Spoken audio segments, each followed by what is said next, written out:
Assalamualaikum warahmatullahi wabarakatuh. Jadi sebelumnya penulis itu kan bikin video soal Mikuba ya, soal Arianto Misel. Itu banyak yang salah paham, dipikir penulis itu skeptis. Enggak, penulis itu cuma di video penulis itu membahas beberapa orang sudah pernah berhasil membuat kendaraan atau genset yang bisa jalan dengan air ya. Ada dua video, tapi ya sebenarnya kurang banyak sumbernya, ada lebih banyak lagi dari yang penulis sebutkan, tapi itu nggak penting. Tapi terutama ya penulis buat video itu karena Arianto Misel ini sepertinya ya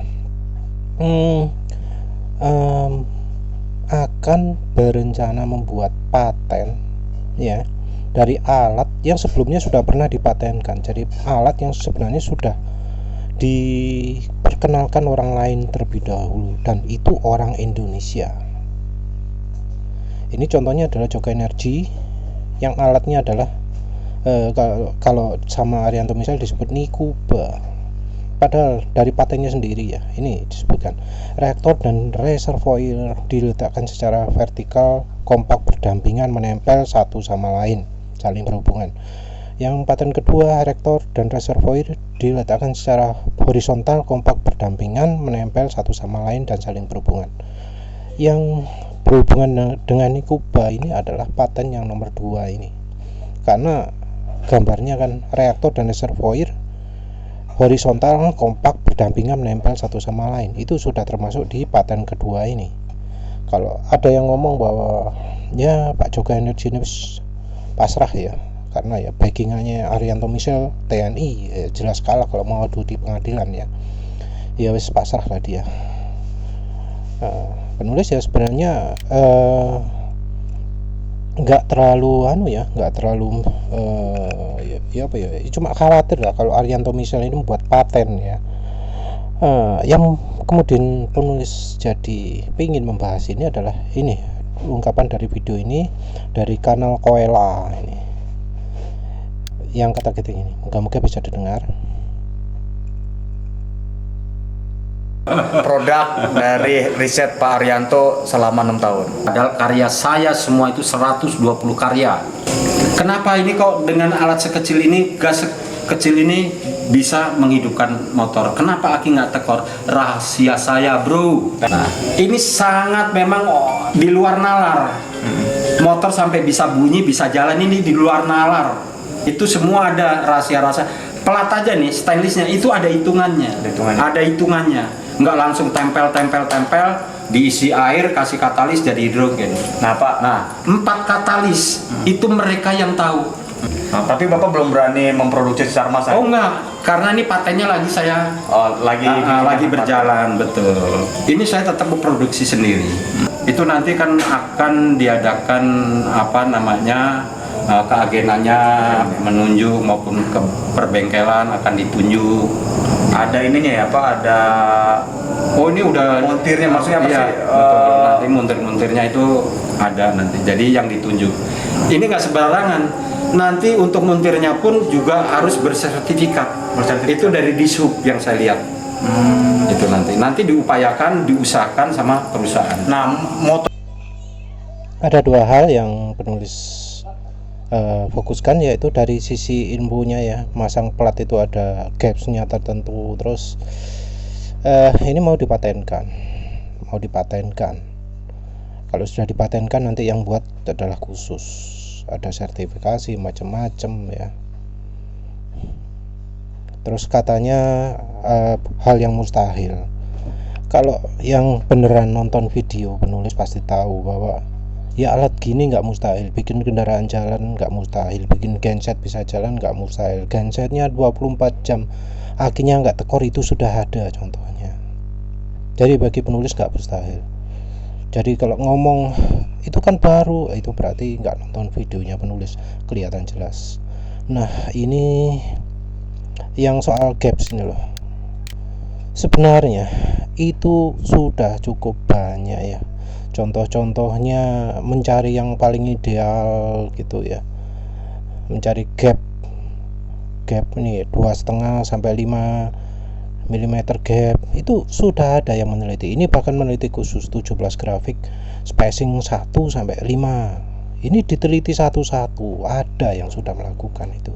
Jadi kalau Pak Michel ngomong gitu ya, loh ini dia apa nggak lihat internasional atau apa, atau dia memang sengaja tidak mengakui hasil penelitian dari pendahulu-pendahulunya. Oleh karena itu penulis jadi meneliti soal apa, bukan sih, salah, mana sih,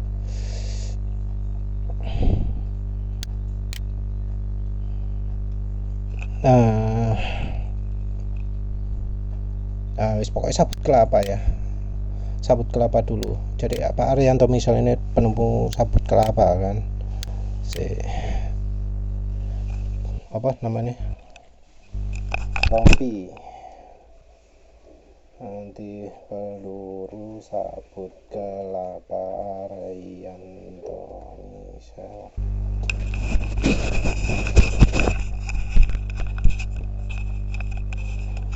Ini anggap aja dari sini ya. Nah ini Arianto Misal gitu ya, sudah teruji balistik pada Mabes 2017-2018, dipesan Mabes Polri, membuat sejak 10 tahun lalu, tapi baru beberapa tahun ini banyak mengenal. Oh, ini Mabesnya ya,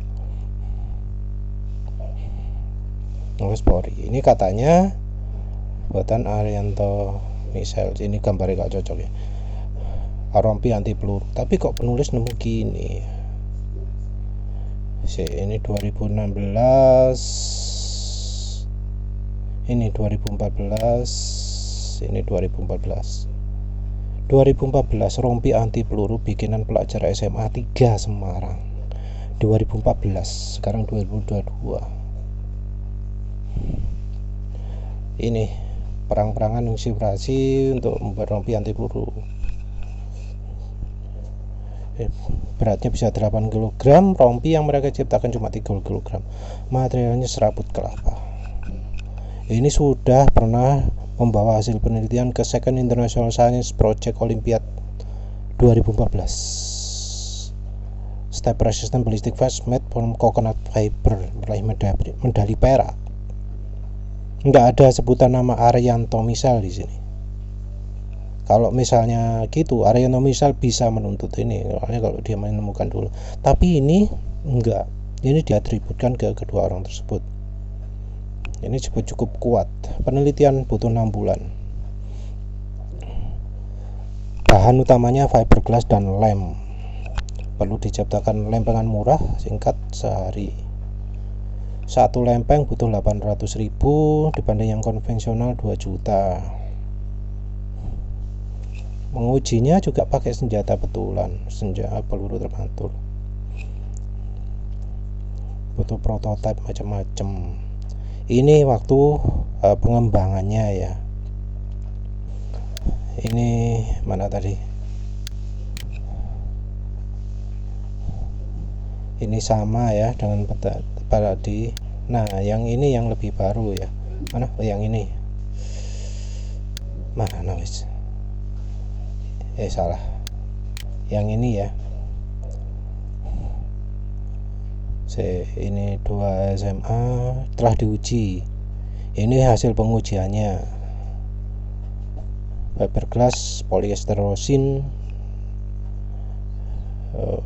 mendapat pokoknya wis berjuang lah, kemudian mendapat bantuan swasta Protokimia.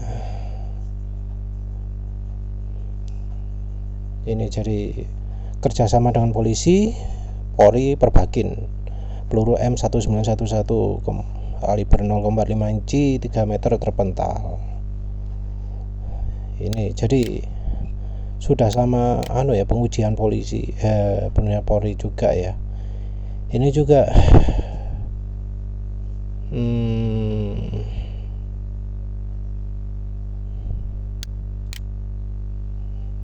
bukan lah wis. Jadi ini yang nemukan dua anak muda ini. Kenapa kok sekarang jadi Arianto Michelle ya? Yang nemukan dua anak muda ini loh. Ini beritanya awal mulai dari 2014, terus kemudian ada penelitian macam-macam sampai terakhir berita 2008. Oh kok 2022 salah. Yang ini ya 2018 ya. Ini sudah ada pengujian bekerja sama dengan TNI dan Polri. Kok bisa jadi di tangannya Arianto Michelle? Pertanyaan penulis gitu. Kenapa kok bisa begitu? Ini karya anak dua orang ini. Terus pemadam api Kulit Jingkong. Ini tertarik membuat pemadam api ringan setelah ada kebakaran kemudian padat penduduk.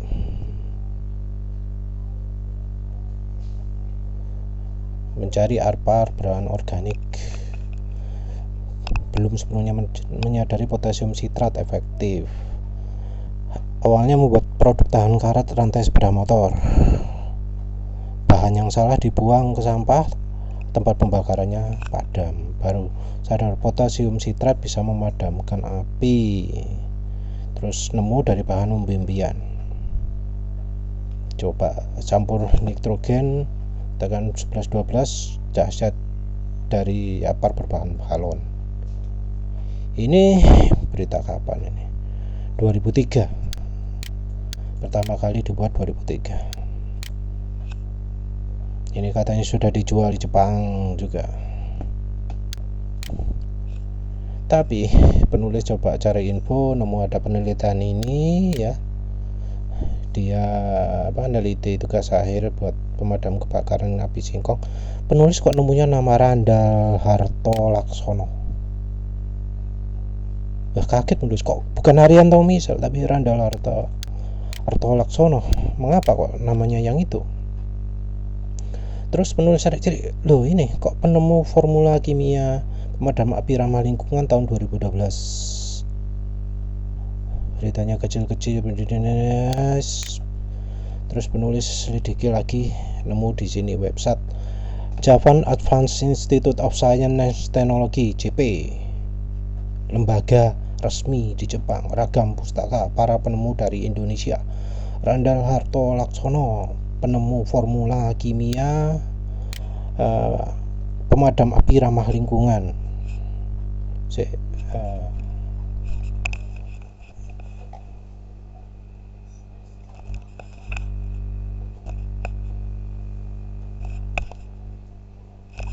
Jadi terjadinya tidak sengaja, terjadi saat kuliah di jurusan teknik mesin Universitas London tahun 77. Berarti itu sudah lama sekali, tahun 77.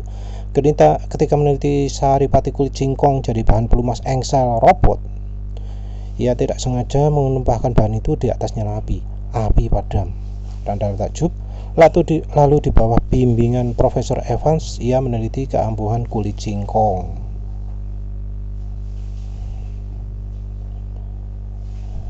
Ini memutuskan bisa jadi zat aktif pemecah kebakaran. Ini pakai teori macam-macam yang sudah diajukan dan ditolak tahun 82. Jadi tahun 82 itu sudah diteliti sama dia. Setelah uji laboratorium 5 tahun, akhirnya teori diakui. Ini bisa dikembangkan jadi banyak zat anti api. Pakai untuk cat, dioleskan ke kayu membuat tahan api selama 200 tahun. Juga bisa dijadikan tabung semprot. 3 produk temuan telah mendapatkan sertifikat uji standar A di berbagai negara, Amerika, Inggris, Australia. Produk menembus tempat elit seperti Istana Buckingham Inggris, perusahaan Petronas, Proton, Telekom. Ganti pakai produknya Randall ini. Dia berbintang juga. Jadi dia punya namanya Hartindo Chemicatama Industri. Ini katanya sertifikasi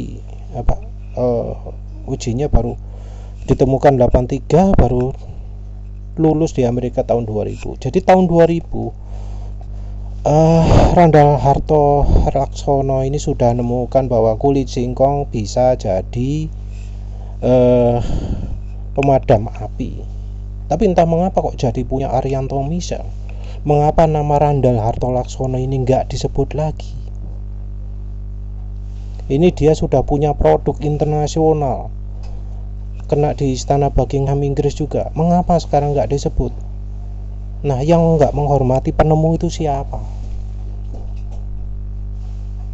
Itu wis pertanyaan menulis. Wis, poinnya itu aja. Cuma nunjukkan yang penulis temukan di sini. Wis gitu aja. Untuk urusan lain wis gak ngurus. Pokoknya yang penulis temukan gini. Gitu saja wis. Terima kasih sudah menonton. Assalamualaikum warahmatullahi wabarakatuh.